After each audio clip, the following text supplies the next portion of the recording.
రాజీవ్ గాంధీ లాగా ఆలోచిస్తాడు, సోనియా గాంధీ లాగా కూడా ఆలోచిస్తాడు. సోనియా గాంధీకి కూడా ఒరిజినల్ క్యారెక్టర్, ఆమె చాలా నిజాయితీ పర్రాలు. ప్రెజర్స్ వల్ల ఆమె ఈల్డ్ అవుతుంది కొంత, బట్ తెలంగాణ విషయంలో ఆమె ఈల్డ్ కాలేదు. అయితే ఒక నిజాయితీ పరుడైన మనిషి ఆయన లోపల ఉన్నాడు. తర్వాత రాజకీయాలలో కుళ్ళు ఉంటుంది, కుట్రలు ఉంటాయి, అవసరమైతే అవి చేయకుండా మనం ముందుకు పోలేము అనే ఒక డిఫరెంట్ పర్సన్ కూడా ఆయన లోపల ఉన్నాడు. అది ఇందిరాగాంధీ పర్సనాలిటీ. అదే రిఫ్లెక్ట్ అవుతుంది ఇక్కడ. అయితే మన ఊర్లలో ఒక బండికి 2 ఎడ్లు కడతారు, వల్పట దాపట అంటారు తెలంగాణలో. వలపట దాపట, ఈ రెండు ఒక వేవ్ లెంత్ సరిగ్గా ఉంటే ఏమైందంటే బండి ముందుకు పోతుంది. ఈ రెండు మధ్య వేవ్ లెంత్ సింక్ కాలేదనుకో, ఇది ఇట్లా అవుతుంది, ఇది ఇట్లా అవుతుంది, బండి అయితే ముందుకు పోదు.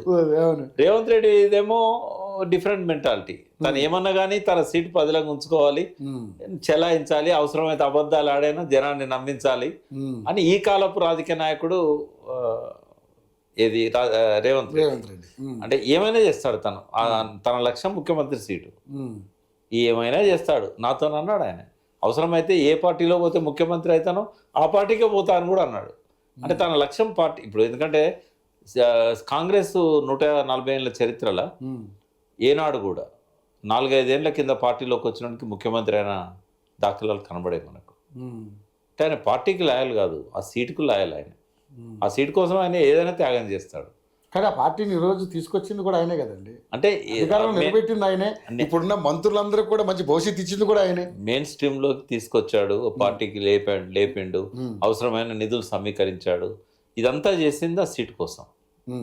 కాబట్టి ఆ సీటును వదిలిపెట్టే పరిస్థితి వచ్చినప్పుడు ఎవరు తనను ఆ సీట్లో ఉంచగలుగుతారో వాళ్ళతోనే ఆయన పోవడానికి వెనకాడు.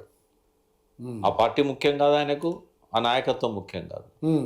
అకృతజ్ఞత కూడా ఉండదు పాలిటిక్స్లో, కృతజ్ఞత ఉండదు, అవసరాలే ఉంటాయి. రాజకీయాలన్నీ కూడా ఒకప్పుడు ఇజాల మీద నడిచేది, కమ్యూనిజం కానీ గాంధీయిజం కానీ గిజాల మీద నడిచేది. ఈరోజు అవసరాల మీద నడుస్తున్నాయి.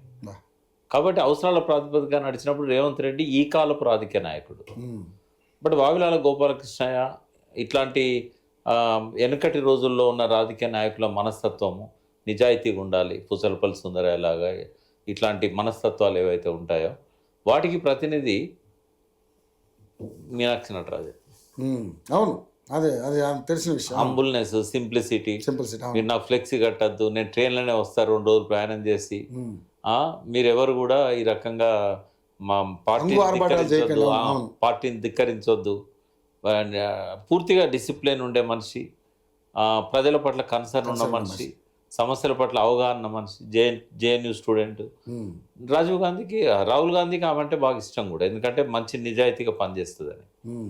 ఆమెను ఇక్కడ ఇన్ఛార్జ్గా పెట్టడం అనేది, ఇద్దరిట్లో ఇంకో 1-2 మంత్స్ తర్వాతనో 3 మంత్స్ తర్వాతనో ఒక్కరే ఉంటారు ఇక్కడ. ఐదర్ ఇన్ఛార్జ్ అన్నా కంటిన్యూ అవుతుంది, లేదా చీఫ్ మినిస్టర్ అన్నా కంటిన్యూ అవుతాడు. ఎందుకంటే రేవంత్ రెడ్డి లేకుంటే చీఫ్ మినిస్టర్ అన్న చేంజ్ అవుతాడు, లేకపోతే ఆమె అన్న చేంజ్ అవుతుంది.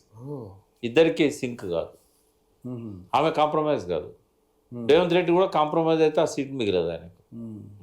సో మరి రేవంత్ రెడ్డికి ఈ పరిస్థితి తీసుకురావడానికి కారణం ఎవరంటారు మీరు ఆ పార్టీలో? ఆయనే.